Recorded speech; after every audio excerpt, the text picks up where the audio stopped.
Hello and welcome to my brand new 1.16 Nether Update Bedrock Edition Pumpkin Farm tutorial. As some of you may know, with the Nether Update came some changes to the way that pumpkins and melons grow. The main change being that now melons and pumpkins can grow even with a block above the stem. In previous versions of Minecraft Bedrock Edition, we had to make these type of farms with an open air block above the stems of the melons and pumpkins, which made our farms much more bulky and much less efficient, like this one over here. So I've got everything we're going to need in this chest, and for most of it I've worked out the exact values of the items that you're going to need. So we're going to need 80 dirt, 40 pistons, 40 observers, a water bucket, 40 redstone dust, melon and pumpkin seeds, whichever you prefer, or both. Actually, if you do use both with this farm, it can make it more efficient, depending on how you plant your seeds. You're also going to need a stone slab and some building blocks of your choice. For the collection system, you're going to need 65 powered rails, 16 regular rails. I'm going to use 9 hoppers. You can use more or less if you want to. It depends on how efficient you want your collection system to be. You're going to need at least one minecart with a hopper, 8 redstone blocks, and a chest. Now, to start building this farm, we're going to go up 1, 2, 3 layers and start placing in our dirt blocks. We're actually going to make a 9x9 grid pattern, just like that. And like that. And then just fill this in. Okay, once you've filled it in, we're going to punch out the middle block right here and place in a half slab on the bottom of the block. And place your water source on top of that half slab. Then we're going to come to the corner and we're going to take our netherite hoe because it's 1.16, so why not? And we're going to till the grass or the dirt blocks around the edges first, leaving a gap in between. And we're just going to checkerboard it just like this. To make this farm as efficient as possible, if you alternate your seeds like this,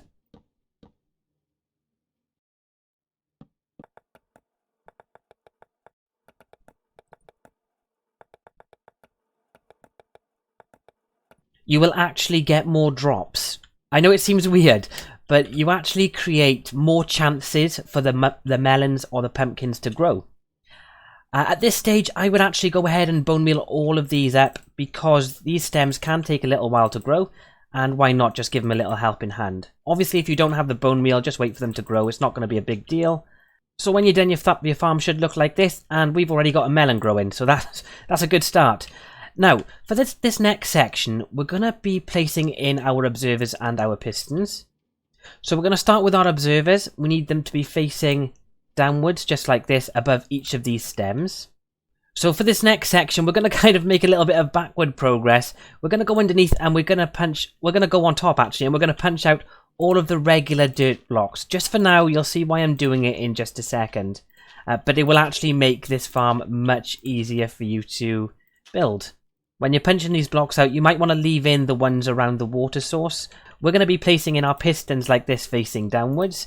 And this is exactly why you'd want to punch out that dirt. It makes life a lot easier for you. Trust me, I've tried it different ways. This is honestly the easiest way to do it. You can try it your own ways if you want. For example, you can build it from the top down, but it's not gonna be as quick as this, in my opinion. Okay, so now with that done, we can actually go and place back in all these dirt blocks. Like I said, I know it seems a bit backwards, but honestly, it's the easiest way to do it. So once you're done, we're going to come up to the top and start placing in the redstone. We're going to start off by placing redstone dust on all of the pistons. So that's the ones without the red dots on top. Just like that. And then once you've done with that, we're going to get our building block and place it on top of all of the observers, just like this. Now by doing this, we're making sure that only the adjacent pistons fire when a melon or pumpkin grows, which makes the farm more efficient overall because it means that there's more space continuously there for other pumpkins and melons to grow. Even if it is just a couple of ticks. So it should look something like that by the time you're done. And now all we need to do is add in our collection system, which we're going to do underneath. So we're going to build up a platform at the bottom here. We're going to leave this first block open and we're going to go back 8 blocks. We're going to do that all the way along.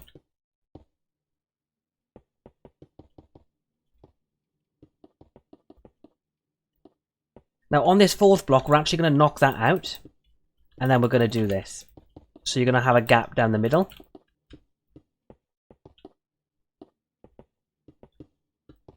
Just like that.